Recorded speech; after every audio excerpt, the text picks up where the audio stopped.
Nasampahan na ng kasong homicide ang dalawang pulis Pasig na nakabaril at nakapatay ng kapwa nila pulis na nagpagkamalan umanong suspect. Pero ang pamilya ng biktima gustong iakyat sa murder ang kaso. Nakatutok si Cara David.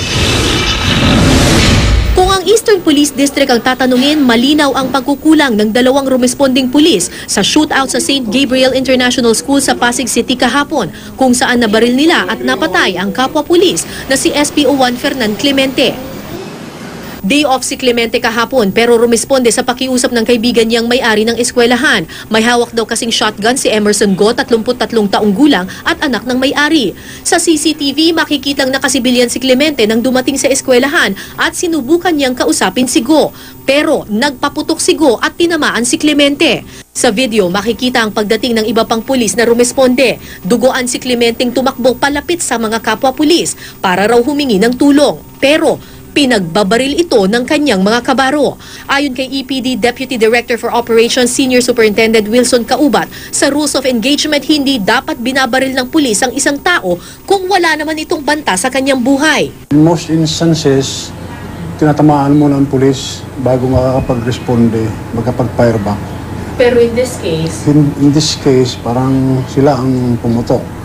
Sa kuha ng CCTV ng St. Gabriel International School, makikita na hawak ni SPO1 Clemente ang kanyang baril habang siya'y papalapit sa dalawang rumesponding pulis na sina PO2 Alvaro Palor at PO1 Herbert Agpalo.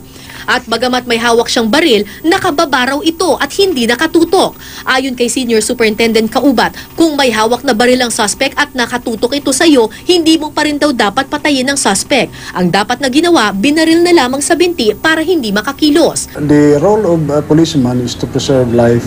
Kaya dapat kung pwede namang mabaril sa paa or ma-disable. Pero may hawak po kasing baril itong si Clemente. Even din. Kasi hindi naman nga nakatutok eh. Sa ngayon nakapiit sa Pasig Police ang dalawang pulis at sumasailalim sa investigasyon. Nasampahanan sila ng kasong homicide pero gusto ng panig ng napatay na pulis na iakyat ito sa murder. Gusto namin matanggal sa serbisyo yung mga pulis na bumira sa kanya. Sinikap namin kunan ng panig ang dalawang pulis pero tumanggi silang humarap sa media. Tiniyak naman ng National Police Commission na agad nilang aaksyonan ng insidente. Ang suspect naman na si Emerson Go na minsan nang naaresto matapos i-hostage din sa loob ng eskwelahan nila ang sariling ina at pamangkin, nakakulong din sa ngayon. Cara David, nakatutok, 24 oras.